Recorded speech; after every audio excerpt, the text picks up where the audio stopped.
जी अस्सलाम वालेकुम। ये एक छोटी सी रिक्वेस्ट है हमारे प्राइम मिनिस्टर इमरान खान साहब से। मेरा छोटा सा एक फ़ोरम है यूट्यूब के ऊपर, बहुत ही छोटा है, मैंने अभी स्टार्ट किया है इसको, लेकिन अगर मेरी आवाज़ पहुंच सके वहाँ तक तो आपसे रिक्वेस्ट है, प्लीज़ इस कॉम पर रहम करिए। मैं ये सुन रहा हूँ कि जी लॉकडाउन ईज़ करने की बात हो रही है और आपने पहले मुल्लाओं के प्रेशर में आके मस्जिदें खोल दी और वो SOPs कितने फॉलो हो रहे हैं ये तो नज़र आ रहा है। उसके बाद फिर आप जो है अब मार्केटें खोलने की बात कर रहे हैं और वो आपको कह रहे हैं कि जी हम SOPs फॉलो करेंगे, हम ये करेंगे।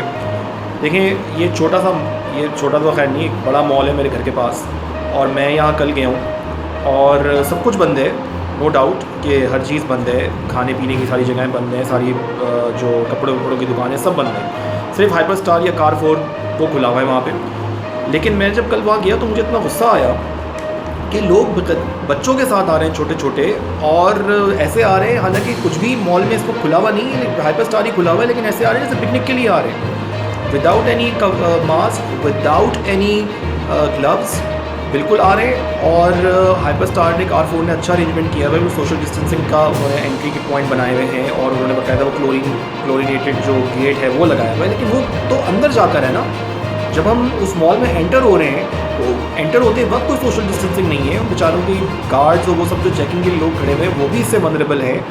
और बस जब तक हाइपर स्टार तक आप पहुँचेंगे, कारफोर तक आप पहुँचेंगे तो अच्छा खासा डिस्टेंस है और बीच में कोई सेफ्टी प्रिकॉशंस नहीं है, कोई सोशल डिस्टेंसिंग का कॉन्सेप्ट नहीं है। इवन कारफोर के अंदर जब मैं खड़ा हुआ एक चीज़ देख रहा था जिसके लिए मैं गया था, तो लोग बिल्कुल कॉन्सेप्ट नहीं, वो मेरे करीब आके खड़े हो रहे हैं, मैं ही उनसे दूर हो रहा था। और विदाउट एनी मास्क, एल्डरली लोग भी हैं, बच्चे भी हैं, मिडिल एज के लोग भी हैं, without any mask, without any gloves वो आ रहे हैं और कोई चेक एंड बैलेंस नहीं है। और ये उस वक्त है जब सपोजिटली एक लॉकडाउन है, जब आपने लॉकडाउन ईज़ कर दिया उसके बाद क्या होगा।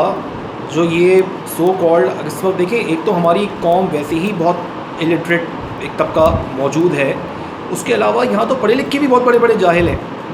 और अगर आप वो कॉन्स्पिरेसी थ्योरी सुन लें जो चल रही हैं तो हंसी भी आती है। देखिए, हो सकता है चीज़ें एग्जैजुरेटेड हो कोरोना के बारे में, but that does not mean that does not exist. ये नहीं है कि ये है ही नहीं कोई चीज़, बस बना कोई ड्रामा हो रहा है दुनिया के अंदर, ऐसा नहीं है, कुछ ना कुछ तो है। तो उसमें सेफ्टी लाजमी है हमारे ऊपर, रादर देन कि हम अपने आप को खुद मौत के अंदर धकेल दें। तो ये जो हो रहा है अभी इस वक्त कि जी मार्केटें खोलने की बात हो रही है और ये ताजिर बार बार उछल रहे हैं कि जी वो मार्केटें खोले में SOPs फॉलो करेंगे, ये कितने SOPs फॉलो करेंगे ये हमें पता है। असल मसला मैं आपको बताता हूँ, because I belong to a family जो एसोसिएटेड है इन चीज़ों से। तो मैं आपको बता रहा हूँ असल में मसला ये है कि सेविंग्स निकल रही हैं, अब टैक्स चोरी का पैसा है, सेविंग्स बड़ी बड़ी हुई हुई हैं। अब क्योंकि वो सेविंग्स निकल रही हैं और आगे से कमाई नहीं हो रही तो ये परेशान हो रहे हैं और शोर मचा रहे हैं। देखिए, अनफॉर्चुनेटली आप इमरान खान साहब, प्राइम मिनिस्टर साहब, आप उस कौम से ये चीज़ें डिसिप्लिन एक्सपेक्ट कर रहे हैं जिसने ना आज तक यूनिटी करी, ना फेथ करा, ना डिसिप्लिन करा। कायदे आज़म ने जो 3 बातें हमें कहीं थी, यूनिटी, फेथ, डिसिप्लिन, ना हमारे पास यूनिटी है, हमारे पास यूनिटी है, ना हमारे पास फेथ है, ना हमारे पास डिसिप्लिन है। डिसिप्लिन नाम की तो चीज़ नहीं है इस कौम के अंदर। जो कौम सिग्नल पे नहीं खड़ी हो सकती प्रॉपर्ली, रोड सेफ्टी नहीं कर सकती प्रॉपर्ली, आपने देखा है क्या होता है। आप समझ रहे हैं कि वो इतने बड़े पेंडेमिक के अंदर हर बंदा मास्क पहन के निकलेगा, ग्लव्स पहन के निकलेगा और वो सोशल डिस्टेंसिंग करेगा। प्लीज़ इस कौम से इतनी अच्छी उम्मीद ना लगाएं, ये मुर्दे नोच के खाने वाली कौम है। मैं इस कौम का मेंबर हूँ, मैं जानता हूँ इस कौम को, ये मुर्दे नोच के खाने वाली कौम है। आप हमसे एक्सपेक्ट कर रहे हैं, मैं बिलूम इसका हिस्सा हूँ कि ये कौम इन चीज़ों को फॉलो करेगी। कल जब मैंने ये देखा तो मैं हैरान रह गया। मुझे पता है उनमें से जिस लोकेलिटी में मैं रहता हूँ उसके लोग नहीं थे, वो कहीं बाहर से आए हुए थे, तो चलो जो हाइपर स्टार घूम के आते हैं, ये वो वाले कमाम है जो घर में बैठी बोर हो रही है, सो कॉल्ड तरसे हुए हैं कि इस वक्त बस किसी तरीके से शहर खुल जाए और फिर वही सब कुछ शुरू हो जाए जो आउट ऑफ कंट्रोल हो जाएगा। आप उन बेचारे गरीब लोगों की बात करते हैं कि जो दिहाड़ीदार तबका है वो सफ़र कर रहा है। देखें, ये तो हमारी हुकूमत का फेलियर है ना कि हम अभी तक जो है ट्रेस नहीं कर पा रहे उनको, और बहुत सारे लोगों तक ये चीज़ नहीं पहुंच पा रही, बहुत सारे लोगों तक ये हेल्प नहीं पहुंच पा रही हुकूमत की, और लोग सफ़र कर रहे हैं। और फिर वो NGOs जो हैं, just give me a minute, फिर वो जो NGOs हैं वो पहुंचा रहे हैं उन तक, और हुकूमत अभी नहीं पहुंचा पा रही है। जो भी है, ये तो हमारा फेलियर है, एज ए सोसाइटी हमारा फेलियर है। लेकिन मुझे ये बताइए कि भूख से लोग ज़्यादा मरने का ना अल्लाह फॉरबिड इम्कान है, अल्लाह ताला कोई भी किसी को ऐसा वक्त ना दिखाए, या फिर अगर अल्लाह ना करे ये पेंडेमिक फैल जाता है तो उसमें ज़्यादा इम्कान है लोगों के मरने का। किस चीज़ में ज़्यादा प्रॉबिलिटी है। और फिर इस किस्म की बातें, मैं तो हैरान रह गया कि कल शायद असद उमर साहब ने कोई ऐसी बात करी है कि 6000 लोग तो रोज़ाना एक्सीडेंट से मरते हैं और ये और वो, इस किस्म की बातें। और फिर बिलावल ने उसका जवाब दिया है और ये क्या हो रहा है, ये मजाक है। और सिंध गवर्नमेंट एक कोशिश करने की कोशिश कर रही है तो आपके मिनिस्टर्स उनके ऊपर हमले कर रहे हैं, जाकर उनको उल्टा सीधा बोल रहे हैं। आपकी जो सोशल मीडिया पे इमेच्योर किस्म के बैठे हुए लोग, मैं भी सपोर्टर हूँ, मैंने भी, लोग जानते हैं I am a PTI supporter, I have even campaign and word of mouth for PTI, everybody knows it. मेरी बाकायदा कभी कभार आर्ग्यूमेंट्स भी हो गए लोगों के साथ, लेकिन मैं कम अज़ कम वो नहीं बन सकता, वो यूथ, मैं नहीं बोलना चाह रहा वो वर्ड इस वक्त रमज़ान के अंदर, लेकिन वो यूथ जो आपको पता है यूथ क्या कहते हैं दूसरी पार्टीज़ के लोग, इन लोगों को वो अनडिफेंडेबल को डिफेंडेबल बनाने की कोशिश करते हैं। जो लोग काम कर रहे हैं बल्कि उनके ऊपर पीछे लग जाते हैं। एक अजीब किस्म का फाशिज़म है कि if I agree with you then I am good, if I don't agree with you then I am bad, और मेरी बैशिंग शुरू हो जाएगी। तनकीद नाम की चीज़ बर्दाश्त ही नहीं कर सकते। खुदा का वास्ता रहम करें इस कौम के ऊपर। इस कौम से इतनी अच्छी उम्मीदें ना लगाएं कि ये कौम SOPs फॉलो करेगी। ये SOPs फॉलो करने वाली कौम नहीं है, ये सिर्फ बर्बादी करने वाली कौम है।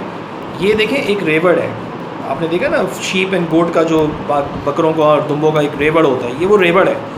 और उस रेवड़ के पीछे अगर आपने देखा होगा वो शेपर्ड, अगर रेवड़ होता है वो इधर उधर जा रहा होता है, उसके पीछे आप देखें एक बंदा डंडे के साथ होता है।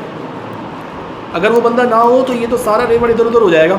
और हमारी कौम ऐसी ही है, ये ऐसी ही कौम है, इसने इधर उधर हो जाना। डिसिप्लिन नाम की कोई चीज़ ही नहीं है इनके अंदर। इनके ऊपर वो रेवड़ के ऊपर वो डंडा होना बहुत ज़रूरी है।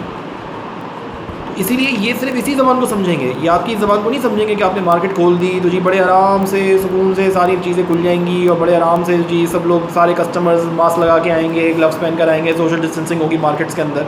इतनी से ये एक मॉल, एक छोटा सा एग्जाम्पल है, वहाँ पे जब एक लॉकडाउन सपोजिटली है तो ये चीज़ें फॉलो नहीं हो रही। तो आप मुझे ये बताइए कि जब वो ब्लू एरिया की और अपारा की और कराची कंपनी की और जैनब मार्केट कराची के अंदर, गोल्डन मार्केट और वो सारी मार्केटें खुल जाएंगी, छोटी छोटी दुकानें, या पिंडी में राजा बाज़ार खुल जाएगा, तो आपको लगता है कि वहाँ पे SOPs फॉलो होंगे और वहाँ पे सोशल डिस्टेंसिंग मेंटेन होगी जिस किस्म के रश इन मार्केट्स के अंदर होते हैं, और हर दुकानदार फॉलो करेगा और हर कस्टमर फॉलो करेगा? खुदा का वास्ता, leave this public pleasing just to get popular.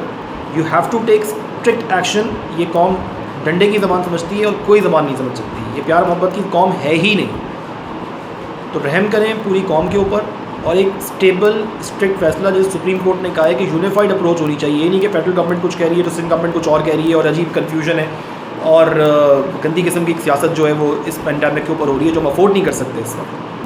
खुदा का वास्ता रहम करें पूरी कौम के ऊपर और एक फ़ैसला करें और उस फैसले को इम्प्लीमेंट करें। Don't expect from this nation that is going to follow the SOPs, और ये बड़ी एक डिसिप्लिन तरीके से, जैसे यूरोप और अमेरिका। देखें, अगर ऐसा होता ना, अगर आप यूरोप अमेरिका के लोगों को सोच के कि वहाँ पे लोगों ने कर लिया ये तो हम भी कर लेंगे, तो आज हम यूरोप अमेरिका ही होते। हम इस हाल में नहीं होते। ये सोचने की बात है। अगर आज हम इस हाल में हैं तो इसी वजह से, क्योंकि हम खुद ऐसे हैं, जो हमारी हरकतें वो हमें यहाँ तक लेकर आएंगी। इसीलिए खुदा का वास्ता रहम करें इस कौम के ऊपर।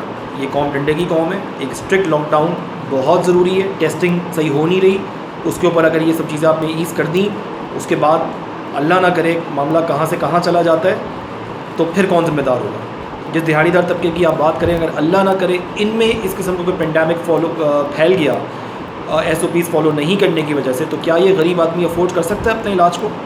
क्या आपका सिस्टम जो आपने 1.5 साल तो आपको भी हो गया है, क्या आपने वो सिस्टम बनाया है 1.5 साल के अंदर? कुछ आपने एफर्ट डाली है कि ये गरीब आदमी जो है उसको अफोर्ड कर सकेगा या इसकी जान बच सकेगी? रहम करें इस कौम के ऊपर, खुदा का वास्ता।